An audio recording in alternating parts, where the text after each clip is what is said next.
We are back on the Rational Boomer podcast. Hopefully, your day is going well. It is Sunday. Everything's kind of low key because it's the weekend and, well, it's Sunday. And we're going to start another week off here tomorrow. And I have a feeling we're going to have a lot of interesting things going on. Of course, the Republicans have to figure out a way to get the appropriations and budget bills passed so we don't shut down the government. Not sure what's going to happen, but I have this feeling that at the last moment, some things will be done and they'll pull it out and the country won't be shut down. Now, I could be wrong about that, but that's kind of what happened with the debt ceiling. I told you it would be the last minute of the last day, and that was pretty much the case. So we'll keep our fingers crossed regarding this potential shutdown, and hopefully that won't happen. But as always, we'll be here all week and we'll be talking about the things that are happening and what might be coming up. We still have the October 2nd trial, the lawsuit, Letitia James against Donald Trump. Now, of course, Donald Trump is doing everything he can to delay it. I don't know if he'll be able to do that or not. I doubt it. I don't think the judge was very sympathetic to him and his lawyers in their last hearing. There's going to be another hearing on Wednesday. We'll see what happens there. Before we get into it, I wanted to talk about something. Now, in November, I will have been on TikTok for 3 years. And that seems like a long time to me. It doesn't seem like I've been doing it that long, but in fact, 3 years on November 19th, I think. And, I enjoy TikTok. I do what I do. And I don't really pay attention too closely to other creators. Now, hear me out. I watch them. I watch all of them, and I watch them a lot. I watch a lot of TikToks, but I don't kind of get involved with other creators. There are some big creators out there that are buddies with other creators. They talk on the phone and do all that stuff. I don't do that. It's not that I don't want to. It's not that I do want to. It's just that I don't have much interaction with those other creators, and that's fine. I mean, you got to keep TikTok for what it is. It's an app. You go do your little show, and that's it. TikTok isn't real life. This podcast is more real life than TikTok. TikTok is just a vehicle to gather followers or peers, and then my goal was to get people to come to the podcast where I can be more myself. And I'm not saying I'm not myself on TikTok. It's just more uniformed on TikTok. Anyway, the point I was getting to, over those 3 years, I've seen a number of times when there's all kinds of drama between creators and big creators and their followers, and arguments and fights and doxing and all kinds of shit, and divorces and relationships that got messed up, and they're ripping each other in their respective TikToks. And it just annoys me to no end. We've got people out here on TikTok turning this into like a personal drama fest. I don't care what other people's relationships are. Like I say, this is just a place you give the people what they're looking for. You put on your little show and you let it be there. But somehow when some creators get to be a certain size, they want to turn it into something more personal. And I don't think that's why people watch TikTok, for the personal information about people. You give out this personal information, and then when it goes bad, you get upset about it. Well, what the fuck did you think was going to happen? I've been watching a few things with all the different creators and the problems and the drama they're having. I'm thinking, Jesus Christ, just do this show and worry about that in your podcast or something else. You can't keep doing this. So anyway, I don't know if you think about that kind of stuff or if it really makes any sense to you, but it's as if they run out of things to say, so they have these personal dramas just to hype up viewership. And of course, there's always people that jump on board and they're team this guy and team that guy, and they hate this girl and they love that girl. And it's fucking ridiculous. It starts to be like Real Housewives or wherever the fuck. My wife will watch that from time to time. I just can't, because you got a bunch of women who are just fucking nuts and are pigs as far as I'm concerned. And I don't mean physically. I mean, they live in excess. They argue about stupid things, and people will sit and watch it. I don't know why. Some of you might be fans of Real Housewives, and I'm not putting you down because my wife watches it. It's just me. I don't get it. And then when we get people on TikTok that try to pull the same shit, oh, it's just fucking annoying. It's wow. I don't know. I just heard a TikTok um about Hawk. Now, I don't know Hawk. I've never talked to him, but I watch a lot of his stuff. I like his stuff. And I know he went through some drama with being doxxed and all this other stuff. And now we got this guy that comes out and says he'd heard that Hawk had gotten fired from his law job, his lawyer job. I don't know if that's true, but here's a guy spending 3 minutes talking about the trials and tribulations of Hawk and some women that were doxing him. And I'm going, why is this any of your fucking business? You're out here trying to get views by being fucking Rona Barrett here and giving gossip. Shut the fuck up. I don't know. That's why I don't give too much out on TikTok, because it isn't about me personally. It isn't about what's going well or the trials and tribulations I might have. It's about giving the people what they want, what they expect. And that's what I'm going to keep doing. To be perfectly honest with you, my life doesn't have a lot of drama, so it wouldn't be too entertaining, but I just get so fucking sick of it. Just give me what I expect and shut the fuck up. Anyway, I got to be honest. I've been real busy today. I saw my grandnephew play football. We went out to dinner. We stopped by a casino with my brother and my wife and I. My sister-in-law's out of town with her daughters, so we just thought we'd do something. It didn't go well. It was all right, but I'm tired as a motherfucker right now, and I'm starting this really late. So when I finish this, it'll be much later than I normally would do, and I'd just soon be sleeping. But I've kind of made a commitment here to do a podcast every day, essentially, which is crazy in its own right. People will say that to me. They'll say, how can you do that? And honestly, it's not that difficult. There's always tons of material. And when I was working in radio, I was on as much as 7 hours a day, every day for 27 years. So doing an hour isn't hard. I kiddingly say I could do an hour in my sleep. Now, I'm not trying not to do that here, but I pretty much could. But you have to do a little preparation because there's news out there, and I can't just talk about anything. Well, I could because it's my fucking show, but I don't do that. By the way, I got a lot of nice letters from folks commenting about Old Soul on the show yesterday.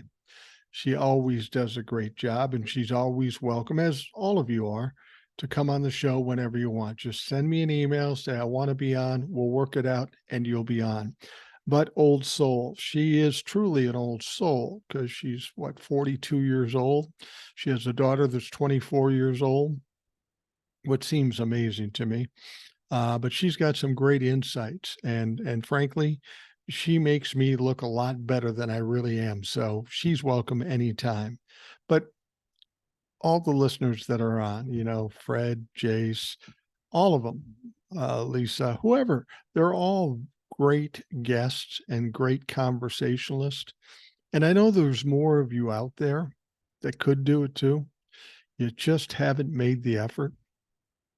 So I want to encourage you, if you haven't been on and want to be on, all you have to do is send me an email, say, Mike, I'd like to be on. And then at that point, we'll work out whatever is convenient for you and I and when we can get together and do the show. But I encourage you to do it. If you think it's going to be hard, just ask people who've been on already. It's not hard. I'm not going to let you drown on the show.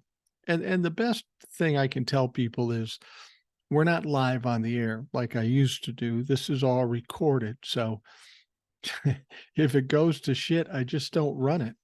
Or if something you said you're thinking twice about, just tell me. I'll cut it out or won't run it. So it's a safe place to be. It's just a conversation. I encourage you to be involved. Now, if you're just not willing to go on the show, of course, I read a lot of emails, and you can feel free to write those anytime you want. Again, rationalboomer@gmail.com. Send them in. I'll read them. I'll do what I can to answer them and, give you whatever insights you're looking for. So that said, let's talk about some emails that I received yesterday. First one comes from Craig. And this one isn't an email. This is a message left on the website where the podcast is hosted, and it says this: "It was awesome hearing you read my email on the podcast. Didn't mean any confusion when describing Dirty Diaper Donnie as a circus peanut. Well, you really didn't cause confusion. The only person who was confused was me because of the way I was reading it. You were pretty clear. I was off base there, but I eventually caught on and figured it out. I never heard the term circus peanut with relation to Donald Trump. So that was a new one. I like that. Probably will steal that." Craig goes on to say, "Anyway, I haven't heard the whole story, but apparently Jack Smith has brought on a special war times prosecutor into his investigation of Trump. I would love to hear your opinion on what this might mean for the Orange Trader. Keep up the great work, and thanks as always, Craig." Yeah, I heard that too. We know that Jack Smith worked for quite some time in The Hague, dealing with war criminals. And that's not an easy job. He had an assistant over there. I think he was an assistant or a co-worker. And he's hired him to work on this situation with the January 6th thing, or maybe even the classified documents. Because, first of all, with the January 6th stuff, we know there's going to be more indictments, and we don't know what those indictments are and what they entail as far as Donald Trump or anybody else. But we know in the classified documents, some of the charges are espionage. And some of the charges that might be upcoming in the January 6th indictments, the superseding indictments, we may be looking at seditious conspiracy.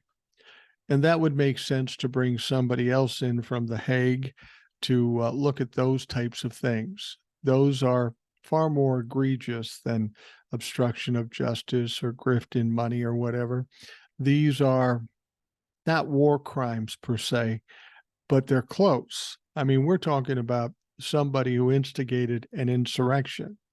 That's about as close to a war crime as you can get. And I suspect that guy is going to be looking at those situations, and probably not just Donald Trump, probably the sitting members of Congress that were involved. I mean, you think about that.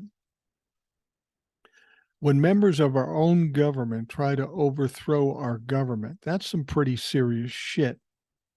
And it's a very touchy area, of course, because they're current members of Congress or current elected officials, whoever they might be. And you need some special input and somebody to handle that. Now, we know that Jack Smith did hire a couple of lawyers to look into the sitting members of Congress. I think what is yet to come with the superseding indictments is going to shake this shit up something big. And I think he believes he needs somebody like this guy. Now, he could do all those things that this guy does, but he's the boss. He's the top guy, and he has to have other prosecutors that he can handle these situations. So that's what I think. I have no basis to know that that's true, but that's the only thing that is logical and makes some sense. All right. The next email. Well, if you were starting to get jealous about accolades for Old Soul, no, wait a minute. Let me read that over. Well, if you were starting to get jealous about the accolades Old Soul gets, it's about to get worse because she hit it out of the park again. Well, I'll agree with you. I made a joke yesterday that for as many positive comments as Old Soul gets, I'm getting kind of a complex. I'm being sarcastic there. I'm not getting a complex. As I told you, I enjoy having Old Soul and all the listeners on at any given time because, in all seriousness, Old Soul and the other listeners make me look better and they make my job easier. So I'm always excited about that shit. But you're right. You're right. She did a good job yesterday and she hit it out of the park, as a lot of people have told me. Next up, he says, quote of the day. Or actually, he says, quote, oh, the day. You need to go find those gold bars because they ain't here. And I can say that with confidence. Too good. I don't know. Was that Menendez who said that? Because they found the gold bars in his house. That's, I didn't do anything, but I got $100,000 worth of gold bars in my house. There's a lot of people pushing to get him to resign. We'll talk more about that in a little bit, but that guy's fucked. And whether he's Democrat or Republican makes no difference. If you're a criminal, if you're corrupt, if you're grifting money, if you're stealing money, if you're lying, if you're working against this government, you need to go and you need to be prosecuted.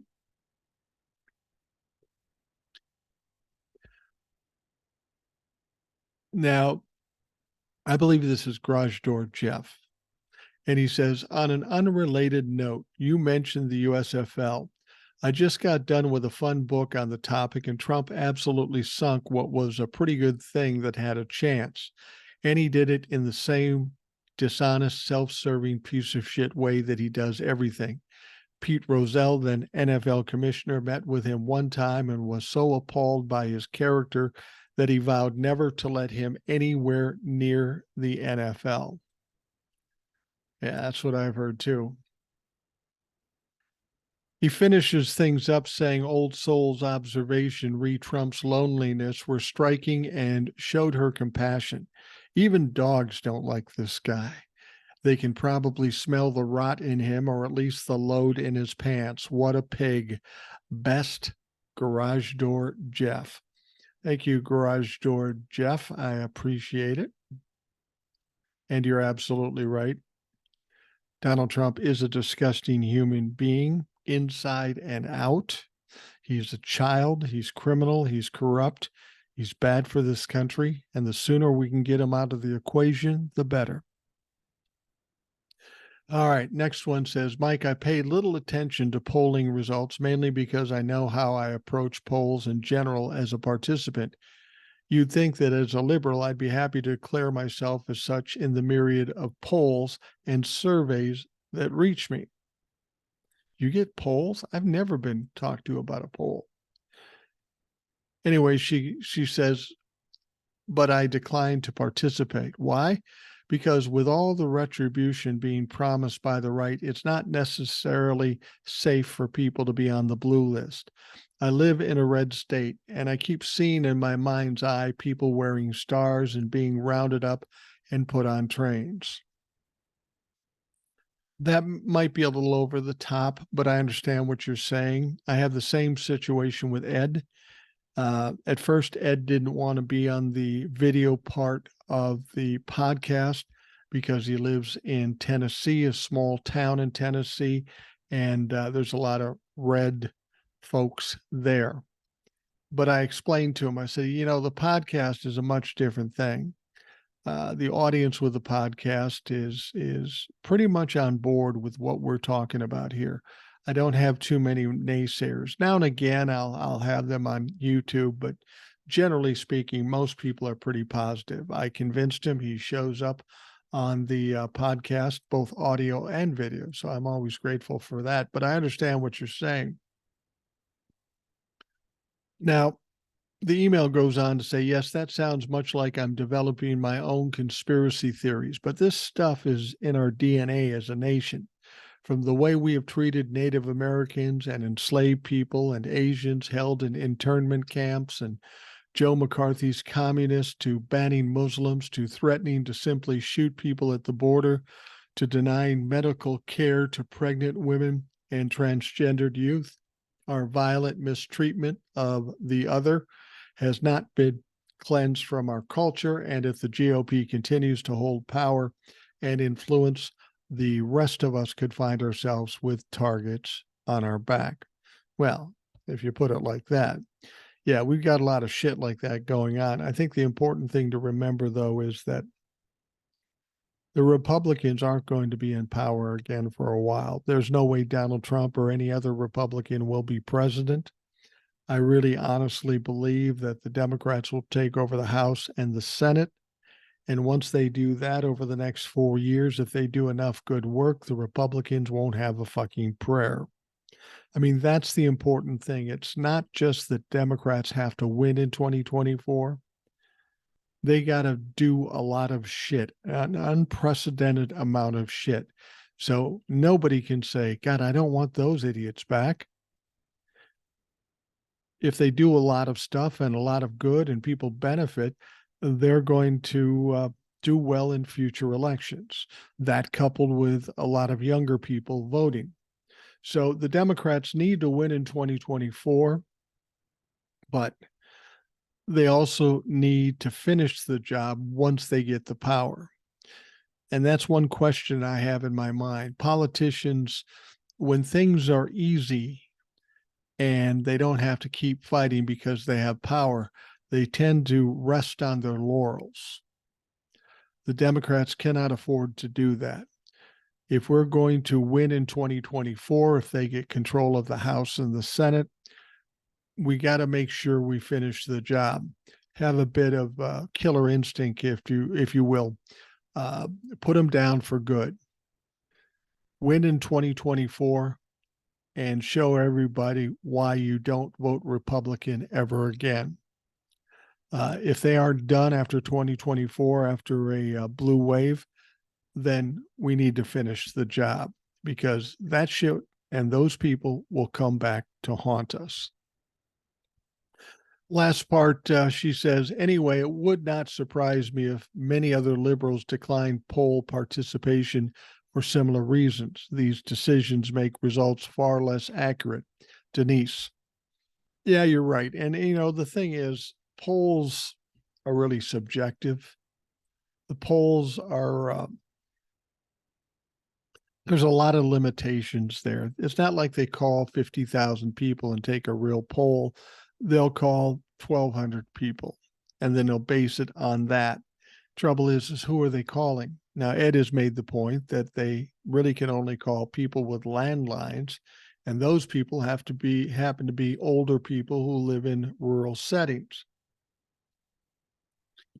So the fact that the Republicans would look good in those kinds of polling, not surprising.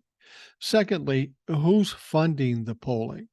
We've been hearing about situations where there are people who donate to Donald Trump, support Donald Trump, and they're the ones holding the polls. Well, we know how trustworthy Republicans are, so how can we trust what's going on with the polls if these are the people that are paying for and conducting the polls? I get people talking to me about polls all the time, and the fact is, the polls told us there'd be a red wave in 2022. The polls told us that Hillary Clinton would win the presidential election in 2016 in a walk. They're habitually wrong. They're always wrong. And throw in the fact that we don't know how credible they really are, because we don't know who owns these polls, and we don't know who they're calling and how they're questioning these people. I mean, you can structure a question to get the answer you want if you're really good at it. So you have to take polls with a grain of salt. They just over the last several years, they just haven't given us much of anything. All right. Well, as I was talking about, thank you, Denise. I appreciate the email. And again, if you've got an email you want to send, by all means, rationalboomer@gmail.com. But the big news at hand is this impending government shutdown. Now, a lot of people try to compare it to the debt ceiling crisis, and it's really not comparable. The debt ceiling crisis was far more concerning than the shutdown. If we had not come up with a way to raise the debt ceiling, then we would have defaulted on our loans and put us in a horrible position financially in this country. The shutdowns aren't a good thing. They're not as bad as the debt crisis, but what that means is there'll be a lot of people out of jobs, not making money, and it's going to be difficult. And it's all for naught, because it has nothing to do with the people or the jobs that our politicians have. It's all about ego and power and trying to own the libs. It's all pointless shit, and a lot of innocent people are going to suffer over it. Now, Kevin McCarthy is the Speaker of the House, and he's in a hell of a position. He's working furiously to take control of a House absolutely in disarray. Now, Kevin McCarthy implored the Republican colleagues Saturday to drop their hardline tactics and work together to approve a conservative spending plan to prevent a federal shutdown. See, Kevin's in a bad situation because MAGA wants to pressure the Democrats, and theoretically, the Democrats don't even give a shit. I honestly believe if they do shut down the government, the Democrats will just stand back and watch, because it will hurt the Republican Party. It may decimate the Republican Party. My problem with that is I understand why you want to do that to Republicans, but at the same time, there's a lot of innocent people that are going to be hurt.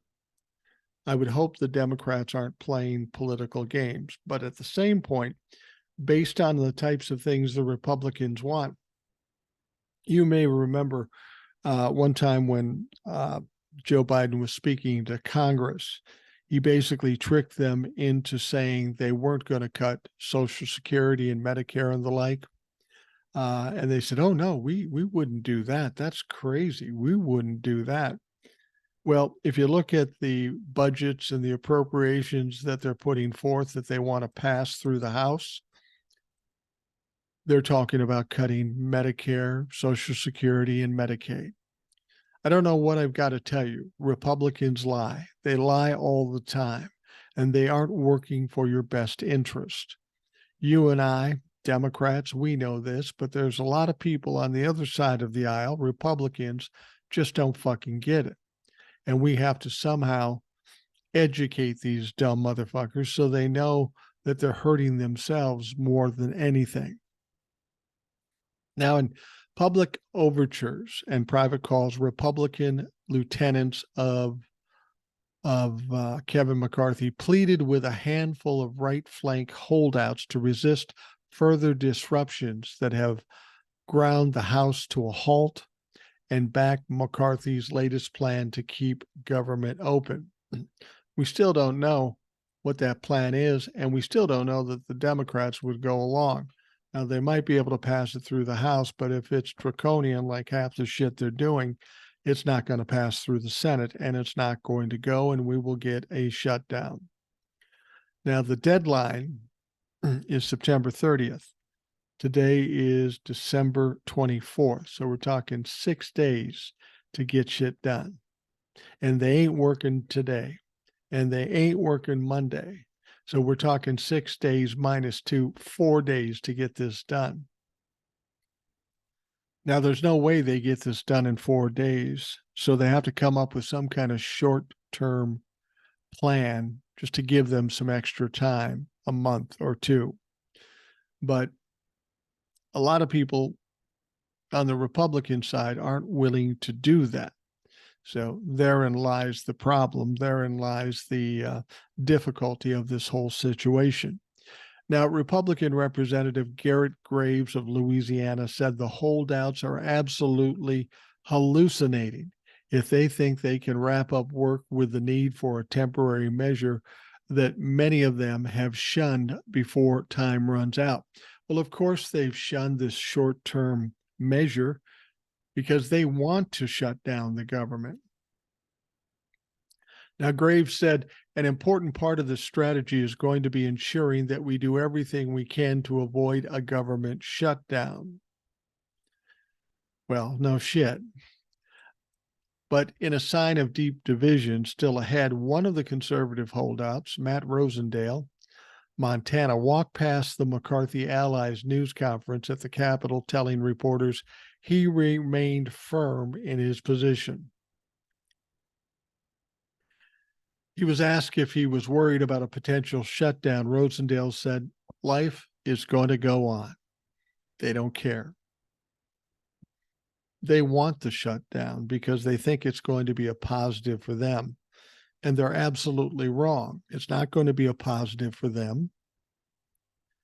And it's not going to shut down the trials against Donald Trump. I think some of them believe that if we shut down the government, they can't continue to prosecute Donald Trump.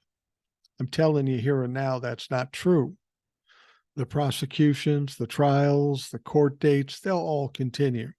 The only thing that will get shut down will be the investigations into Biden. And who cares about that? They haven't found anything in 6 years. They're not going to find anything now. But hopefully that would be enough of a carrot for them to say, well, yeah, maybe we better keep the government open.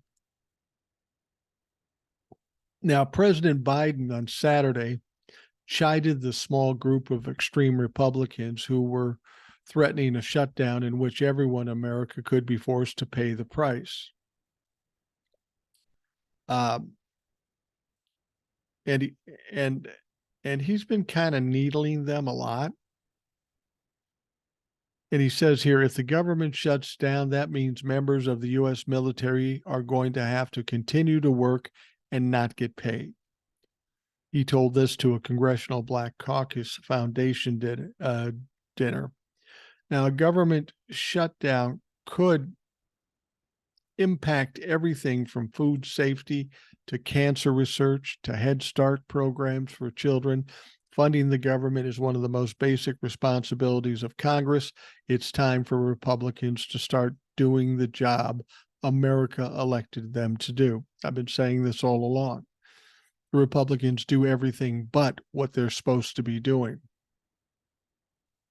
Now, the sad thing is there was talk that they would work through the weekend. However, Congress is largely emptied out for the weekend as the House ground to a standstill and the White House instructed federal agencies to begin preparing for a possible shutdown. The House Rules Committee held a rare Saturday session to begin setting up the process for next week's voting. Time is running out for Congress to act, but McCarthy is pushing ahead and with plan urged on by his right flank to start voting on some of the dozen bills needed to fund the various government departments. Unfortunately, they're not going to pass. So it's going to be like treading water out there. They're going to try to make it look like they're doing something. But as long as MAGA isn't going to allow them to pass something reasonable, then they're going to have to try to count on the Democrats. But McCarthy hasn't gone to the Democrats as yet. So time is running short. I still think they'll pull it out in the end and there won't be a government shutdown, but I could be wrong about this. I don't want to underestimate the stupidity of politicians in this country. All right, we will take a quick break and we'll be right back.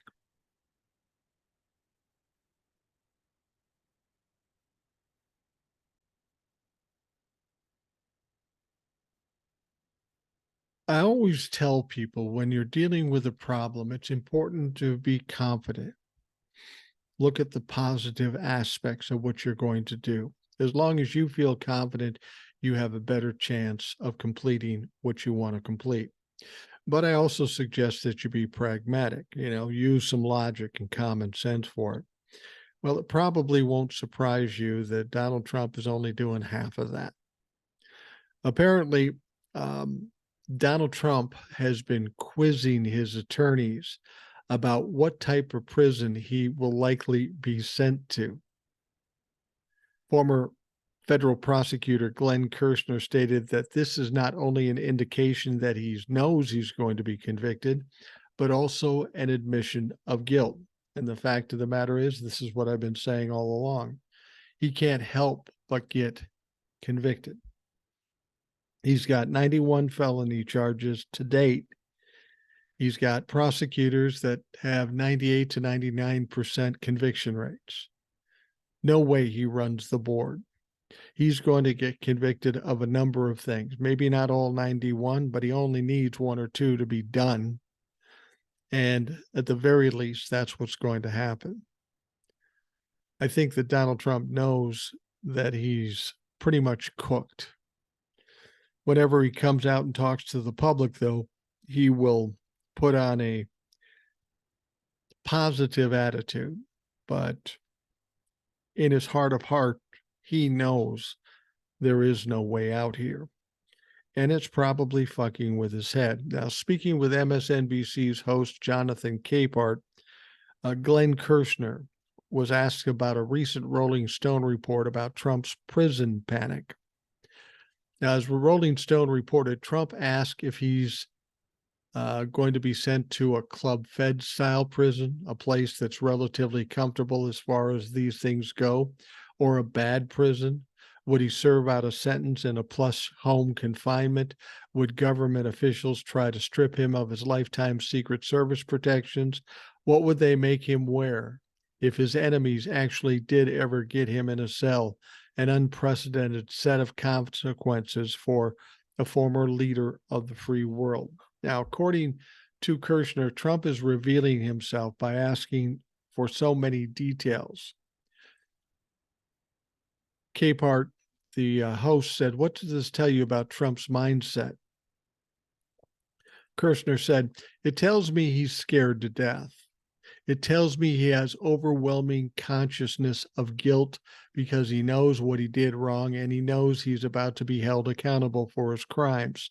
So it is not surprising that he's obsessing. If he was confident that he would be completely exonerated, would he have to obsess about what his future time in prison might look like?" I think the last refuge for Donald Trump can be seen in a recent post where he urged the Republicans to defend essentially the prosecutions against him, which to this prosecutor, Jonathan, smells a lot like an attempt to obstruct justice. Well, that wouldn't be surprising. Donald Trump has spent his whole career trying to obstruct justice. I mean, in just this lawsuit on October 2nd, he's pulling everything out, regardless of how silly, to try to delay this lawsuit. As I've told you before, this lawsuit promises to be devastating to Donald Trump. It will relieve him of all his money, probably all of his property, his power, his prestige, and that in essence is who Donald Trump is. If he's not rich and powerful, he's nothing more than a shit pants orange fucking troll. And he knows if he doesn't have these things to prop him up, that he's got nothing else that's going to give him the kind of attention he needs. I mean, this guy needs fucking attention. There's no question about it. And he knows that he's going to jail. And I give him credit for that too, because when you look at what he's facing, anybody with at least average intelligence would see the writing on the wall. They would see that there really is no way out.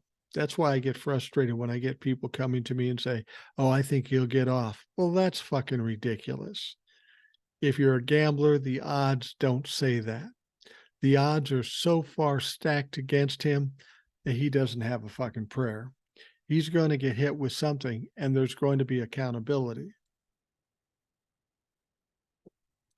Now, according to a report from Mediaite, viewers who turned into NBC's highly publicized Meet the Press interview with Donald Trump broadcast last weekend did not get to see him argue with host Kristen Welker about the 2020 election that he still seems to believe was stolen.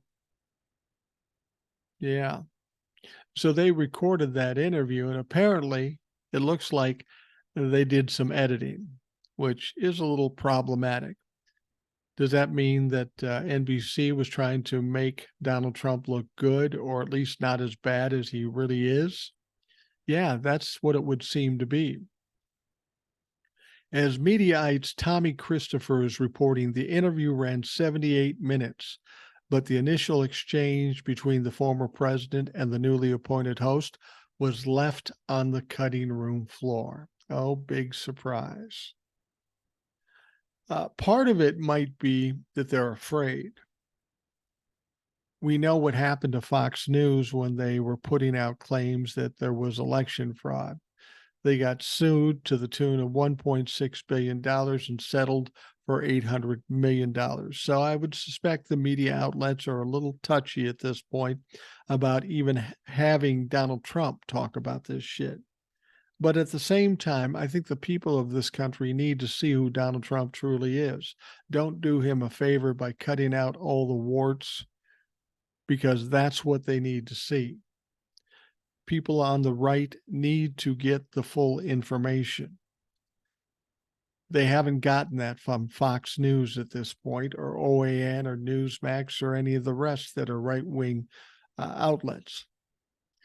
And this is why I think it's good that in Georgia, when that trial starts, it will be on TV. You can be certain that Republicans will be watching it, and they can't help but get hit with the truth. Now, Christopher claimed that the stunning first 9 minutes and 44 seconds of Kristen Welker's interview with ex-President Donald Trump were largely edited out of Meet the Press, but they're an illustrative 9 minutes 44 seconds, with Mediaite posting the controversial clip without divulging where it came from. Now, what the clip showed, as MSNBC's posted transcript confirmed, was that the highly criticized interview got off to a rough start, with the former president asserting the election was rigged. There's no more question about that. There's so much proof on it, which is a flat out lie. Even if you go to the more modern day proof with they call it Twitter files, FBI and Twitter, or you take a look at the Amazon stuff or the Google stuff, or you take a look at the 2000 Mules movie, you take a look at all of the ballot stuffing that's on the tape, you take a look at the fact that the legislatures didn't approve a lot of the things that were being done in the elections, and they had to approve. And could go on forever. We could go on forever. But no, I want somebody that's going to be strong and respected, tough and fair. It's the same shit we've been hearing about from Donald Trump for a long time. The question is, did NBC cut this out because they wanted Donald Trump not to look bad? Or did they do it because they were afraid of talking about election fraud and broadcasting all these lies, even if it was Donald Trump saying it? I think it could maybe a little bit of both. Now, Welker pointed out his accusations have been debunked. Trump shot back, it hasn't been debunked. It's on camera, to which the NBC host parried, as you know, but I do want to keep moving forward. But it didn't end there, with Trump continuing to make assertions about the election, prompting Welker to plead with him to move on. And that's the one thing I have the trouble with that interview and with Kristen Welker. This is what the media does. Donald Trump spews some lies, and instead of cornering him and insisting him to explain what he says and maybe bring forth some facts, which he can't do, they just say, well, let's move on. And that is the mistake that the media makes with Donald Trump. Donald Trump is somebody who will try to divert, delay, and distract every turn he makes. The only way you can combat somebody like that is to not allow them to do it, to put him in the corner, ask the question. Once he tries to move out, you pull him back and say, no, we need an answer to this. And this will put Donald Trump in a fucking frenzy. And that interview would have become a shit show. I understand why NBC doesn't want to do that, but we're at a stage in this country that you almost have to. This is a very dangerous time. Donald Trump has created a lot of problems and done a lot of damage to this country. If we don't expose him for who he is, we're going to be fucked here. Because even when he loses in 2024, if he's not in jail or not silenced in some way, he will keep this narrative, this rhetoric flowing. And while most people won't believe it or won't listen to him, there'll be a faction of people that do, the 30% that are his base. They don't care about facts and they don't care about the truth. All they care is that they take care of their Lord and Savior, Donald Trump. And of course, JFK Jr. when he shows up, but who knows when that's going to be. Now, I want to talk about my home state here. And I know my home state isn't the only one doing this, but I think it's important because it has to do with the 14th Amendment thing. And Minnesota is pushing along their efforts to use the 14th Amendment to take Donald Trump off the ballot. The Minnesota Supreme Court has scheduled a hearing to determine if the 14th Amendment of the U.S. Constitution can be used to keep Donald Trump off the 2024 presidential ballot. Now, earlier this month, a coalition led by Free Speech for the People sued to prevent Trump's name from appearing on the ballot because of a Civil War era constitutional amendment that said insurrectionists could not serve in office. The state's high court said this week there would be a November 30th hearing on the case. The group argues that Trump participated in an insurrection by inciting the riot at the U.S. Capitol on January 6th. Now, it's going to be interesting to see what the Minnesota Supreme Court does. But Minnesota Supreme Court is not like our U.S. Supreme Court. Minnesota is a very liberal state. And I can see this happening where they take his name off the ballot. The important thing you have to understand is that Donald Trump would never win Minnesota anyway. So that doesn't really affect, the potential electoral college vote. He wasn't going to win Minnesota anyway. But that said, it could start a bit of an avalanche for Donald Trump or on Donald Trump. Because once it makes it through a Supreme Court in Minnesota, other states are going to say, oh, precedents. Let's try it and do it the same way Minnesota did. Now, I know Colorado's doing it. California's doing it. What we really need is a couple of red states to do it. And if we can get red states to do it, that will make it mathematically impossible for Donald Trump to win anything, let alone the presidency of the United States. So I'm going to watch this closely, given that I live here, and we'll see what happens. I would think the Minnesota Supreme Court is going to be more sympathetic to this situation than, say, Alabama or Texas or Florida. But it may start a domino effect for states around the country to do the same thing, that whatever state actually takes him off the ballot, they'll jump on that bandwagon and Donald Trump won't be on the ballots in those states. Will that stop him from running for president? Well, like I say, if it's not red states, it really doesn't affect anything in the Electoral College. But with Donald Trump, he's got his personality and his own ego, and that will cause him to be triggered and may cause him to make further mistakes, making it less possible for him winning in 2024. Now, do you remember Pete Navarro, former trade advisor to former President Donald Trump? He apparently called former White House female colleagues pimp ladies in a bizarre tweet defending Rudy Giuliani from sexual assault claims. Pimp ladies. The fuck does that even mean? Pete Navarro is such a joke. He's an embarrassment every time he speaks. And I don't even know what he means here. But we know Cassidy Hutchinson, the former chief of staff to Mark Meadows, claimed earlier this week in her new book that Giuliani sexually assaulted her on January 6th.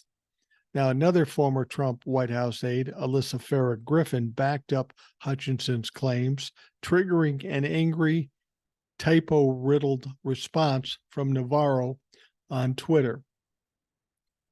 Isn't it amazing whenever we see these fucking clowns tweet that they can't spell? Anyway, Navarro said, watched Hutchinson and the West Wing suck candy daily outside Meadows' office, doing nothing. Pimping new book with White House loser Alyssa Farah. Hutchinson sold soul to J6 witch hunt. This her next 15 minutes of fame. Rudy Giuliani, hero. Cassidy, trash. Navarro wrote. Wow. I hope Navarro doesn't get a defamation of character lawsuit. Now, on Friday, Navarro responded to his own post by attacking some of the most notable female aides to serve in the Trump administration by calling them pimp ladies. God, he's so clever, isn't he? He goes on to say, why would White House men, pres, VPs, senior aide ever hire a woman after watching book pimps Cassidy Hutchinson, Alyssa Farah, Stephanie Grisham, Kayleigh McEnany, Olivia Troy throw mud at Donald Trump and Rudy Giuliani at all? Pimp ladies be given real MAGA women a bad name, he concluded. He's such a joke. Well, Pete, here's the deal. You wouldn't have these women making these comments if you didn't fucking grope them all the time. Now, I haven't heard of any claims that Pete Navarro had done any such thing, but look at that motherfucker. It's like when Rudy said, do I look like the kind of guy that would grope somebody? Well, yeah, Rudy, you do. And so do you, Pete Navarro, you munchkin motherfucker. Now, Navarro, he's a big Trump loyalist, recently became the second former Trump official convicted of contempt of Congress for refusing to comply with a subpoena from the January 6th committee. The other, Steve Bannon, of course.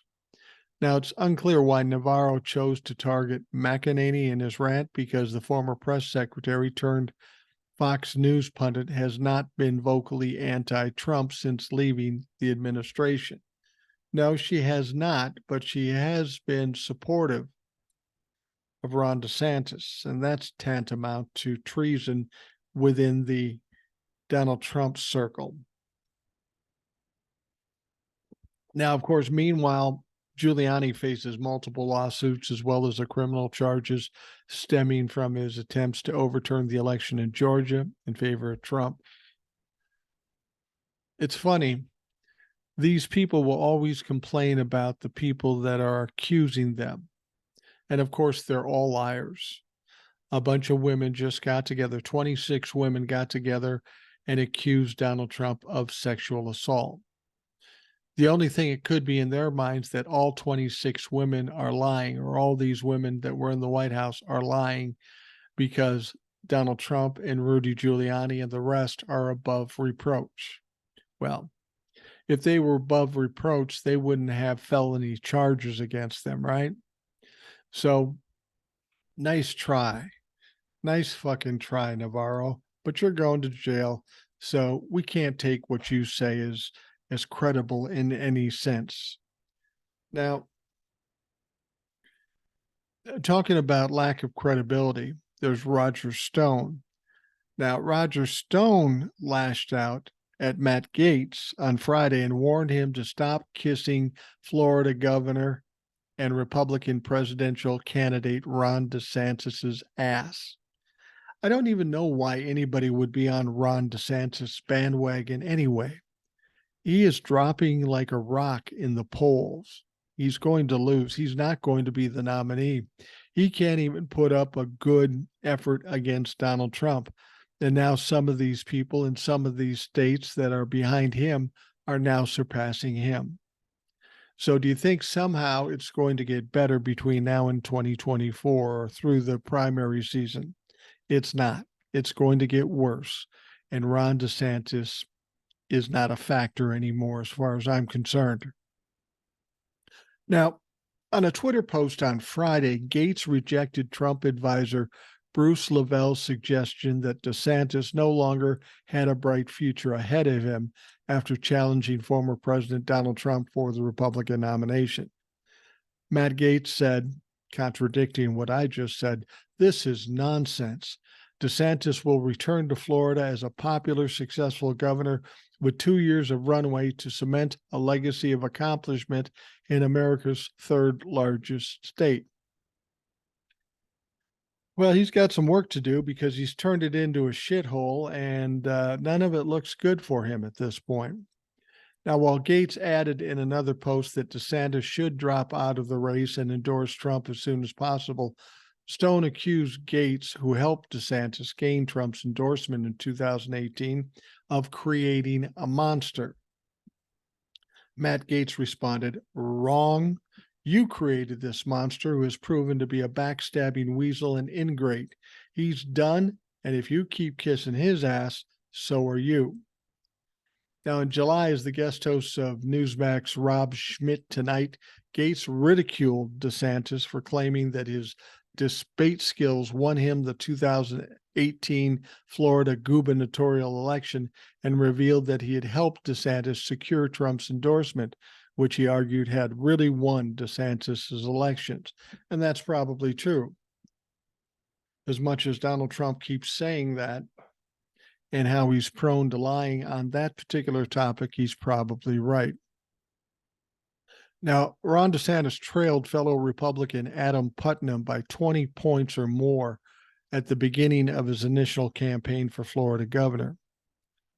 When he got President Trump's endorsement, which I, meaning Matt Gaetz, confess I helped DeSantis secure, his polling rose faster than the price of Taylor Swift concert tickets. Oh, he's so clever. Isn't that Matt Gaetz a funny guy? Gates continued in his book, DeSantis claims that it was really his debate performances that fueled his meteoric rise. Matt Gaetz says, "I coached DeSantis for all of those debates. And you know what was the principal point we sought to emphasize? That DeSantis could be trusted to back Trump and the other guy couldn't." You remember the videos that came out that showed Matt Gaetz trying to train Ron DeSantis. And we also saw Ron DeSantis' performance in the first GOP debate. This man's not a good debater. He is a creep. He is a cretin. He is socially awkward. He's not a good debater. And if he thinks that's what won him the election for the governor's race in Florida, he's fooling himself. He's not a good talker, let alone a debater. All right, let's talk about Jamie Raskin. Now, here's a guy that I like. And I was interested to see, we know he struggled with cancer. I just saw, and he was always wearing the bandana. I just saw him on television. He no longer had the bandana and he had his hair back. So it looks like he's doing well and currently on the mend. Representative Jamie Raskin tore into House Republicans Friday, who seem poised to shut down the government unless some kind of last-minute deal can be reached. Raskin joined MSNBC's Morning Joe and reacted to reports that the former president, Donald Trump, had been coordinating with some House GOP members regarding a possible shutdown. He said, Donald Trump is calling the shots across the board. He wants to shut this down. He thinks he can shut down his indictment and the work of the special counsel and the Department of Justice in the federal courts by getting Matt Gaetz and Marjorie Taylor Greene and 3 other members of MAGA caucus to derail the House and shut down the government of the United States. Now, Raskin claimed, he added, he's badly mistaken because the Attorney General, Jack Smith, the prosecutors are funded by a continuing indefinite appropriation to the Department of Justice, and they're exempted because the Attorney General is a presidential appointee, and the federal courts themselves are open for business for criminal trials because they relate to the protection of life, property, and public safety. Donald Trump thinks this is going to shut it down for him. Apparently, so does Matt Gaetz and some other MAGA fucks, but it's not. Raskin goes on to say, so he's going to shut down all the rest of the U.S. government in order to blockade his prosecution, but it's not even going to work. And this isn't surprising. What has Donald Trump done in the last 7 years that actually worked? There's nothing. Nothing has worked. He goes on to say, and Marjorie Taylor Greene and Matt Gaetz, who wants to run for governor of Florida, according to all Republicans, should figure out right now they're just going to end their political careers by shutting down the government for no reason. They should tell Donald Trump his plan is not going to work, but of course they won't. Now, this week, Trump posted on his Truth Social, Republicans in Congress can and must defund all aspects of crooked Joe Biden's weaponized government that refuses to close the border and treats half the country as enemies of the state. This is also the last chance to defund these political prosecutions against me and other patriots. Trump added Wednesday they failed on the debt limit, but they must not fail now. Use the power of the purse and defend the country. And what he really means is defend me. But as Jamie Raskin has pointed out, he can't. It won't work. His little scheme is destined for failure. But everything Donald Trump does fails, so this should not be a surprise to anyone at all. I talked about this on TikTok a little bit. Democratic National Committee Chair Jamie Harrison said he thinks history will show House Speaker Kevin McCarthy as the most inept Speaker of the House in my lifetime. Harrison made the comments while appearing on the Saturday Show with Jonathan Capehart when asked about the current chaos roiling in the House over spending bills and a looming government shutdown. Harrison responded by saying he has worked on the floor of the House and has never seen anything like it.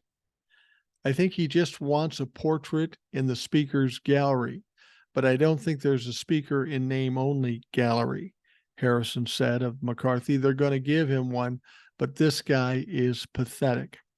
McCarthy has expressed his open frustration with the recent disagreements by House members on proposed spending bills, chastising those like Representative Matt Gaetz for their opposition to the bills.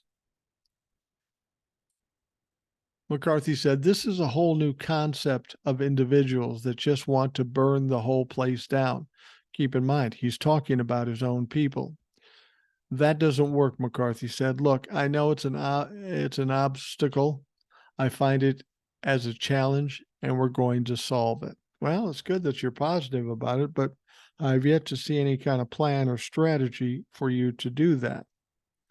Harrison also took a swing at House Republicans for the recent impeachment inquiry into President Biden. He called it baseless.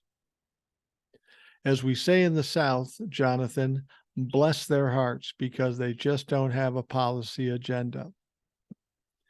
And Jamie Harrison's right. They're trying to do a lot of things. They're trying to shake things up, but none of it will work. And I have to wonder, does it really matter to them? I think he's right in that they just want to burn everything down. They want to create chaos because they think it'll make the Democrats look bad. But the fact of the matter is if they shut down the country, it's going to make the Republicans look bad. They own this completely. And they are already fucked in the 2024 election. And this will just make it worse without question.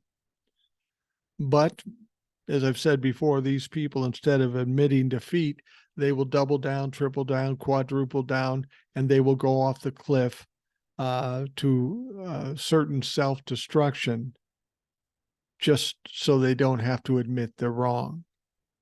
Unfortunately, if there's any way that they can possibly do that, a lot of innocent people, including people in our military or armed services, are going to suffer for it.